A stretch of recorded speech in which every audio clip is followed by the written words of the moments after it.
Бул үй Таштемировдордун жаңы салынган турак жайы. Алар Кадамжайдын Кескин-Таш айылында жашашат.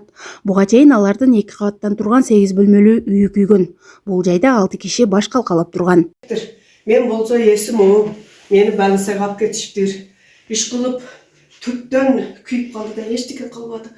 Бир сыр эле кийимибиз менен калып кеттик. Келген себебин эмчесинен ушу электрден деп табышты да. Электрден деп.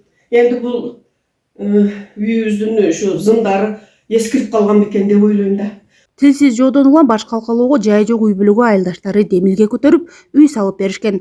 Турак жай 3 айдын ичинде бүткөрүлүп, бардык шарттар менен курулган. Мен кышыны беремин, мен шифрыны беремин дешип эле аз убакыттын ичинде, бир 2,5 айдын ичинде үстүнү жаап беришти. Бүтүп калды, эч кимдин башына салбасын. Бизди ушу элибиздин, журтубуздун ынтымактыгы сактап калды деп ойлойм. Себеби мындайда шок болуп, мындай инфаркт болуп калыш эчтеке эмес экен.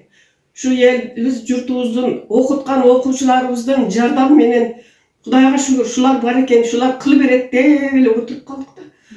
Анан ошондой болду. Анан кийин окуучуларыбыз жардам берип атты. Окуучуларына 1000 жолу таазим кыламын, элибизге 1000 жолу таазим кыламын. Ушу эли журтубуз бар экен, ушу үйүбүздү бүтүрүп, үстүнү жаап берди.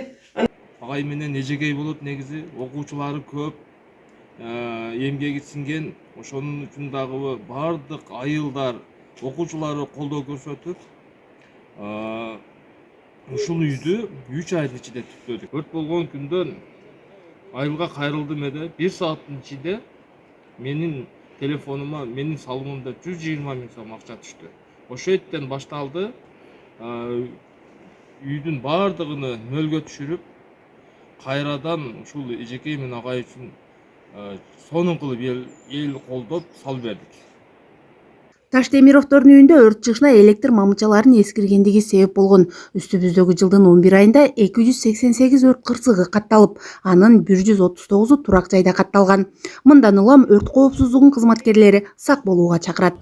От жагычы мештерден келип чыккан өрт кырсыктары бул мештердин жараксыз абалга келгени, mooрлордун жараксыз абалга келгени жана mooрлорду тазалабагандыктан эң негизинен көп өрт кырсыктары ошондон келип чыккан.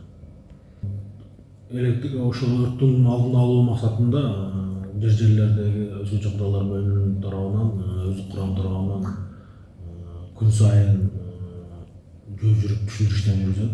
Кыш абасы келип, жылытуучу мештердин туура эмес жайга орнотулушу же электр сымдарынын сапатынын начарлыгы өрттүн чыгышына алып келет. Ал тургай адам өмүрүн алган учурлар да кезигет. Ажамал Мырзадолат кызы, Салам Медиа, Баткен.